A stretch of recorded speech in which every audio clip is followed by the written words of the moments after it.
Pengesahan RUU Kesehatan menjadi Undang-Undang Kesehatan dinilai Ikatan Dokter Indonesia menjadikan dunia kesehatan yang liberal di Indonesia meski UU ini disahkan untuk transformasi.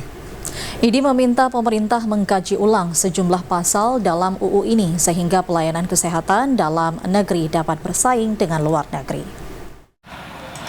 Pengesahan Undang-Undang Kesehatan oleh Dewan Perwakilan Rakyat Indonesia menuai sejumlah pro dan kontra di daerah. Salah satunya dari Organisasi Ikatan Dokter Indonesia Cabang Lok Semawe yang menilai pengesahan undang-undang terkesan terburu-buru. Ketua IDI Cabang Lok Semawe Dr. Amrullah mengatakan pihaknya merasa kecewa terhadap undang-undang ini karena lebih mengarah ke liberalisasi dunia kesehatan yang berdampak pada pelayanan medis nantinya.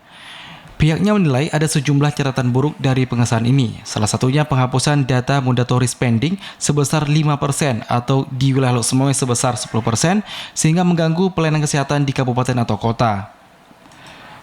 Pihaknya juga menilai undang-undang kesehatan ini memudahkan peluang membentuk organisasi profesi yang tidak terkontrol sehingga akan merusak kekompakan dunia kesehatan.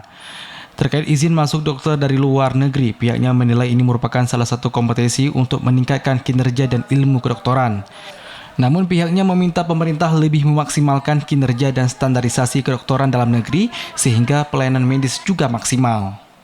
Pada dasarnya kita dokter IDI ya, pertama kecewa dengan disahkannya undang-undang ini karena kita menganggap ini undang-undang terlalu buru-buru disahkan, padahal undang-undang ini ada 20 bab nggak salah saya dengan pasal 450-an pasal bisa diselesaikan dalam waktu 3 bulan.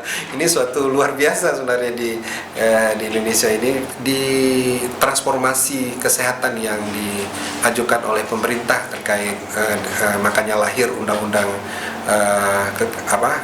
kesehatan ini.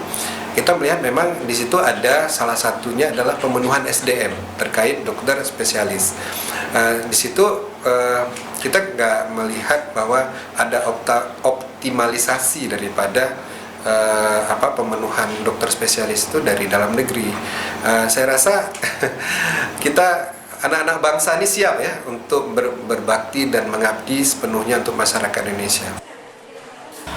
Amrullah menambahkan dalam Undang-Undang Kesehatan ini, pemerintah menyebutkan pemenuhan SDM dokter spesialis sehingga pihaknya meminta adanya optimalisasi pemenuhan dokter spesialis dalam negeri. Pihaknya berharap transformasi dunia kesehatan ini tidak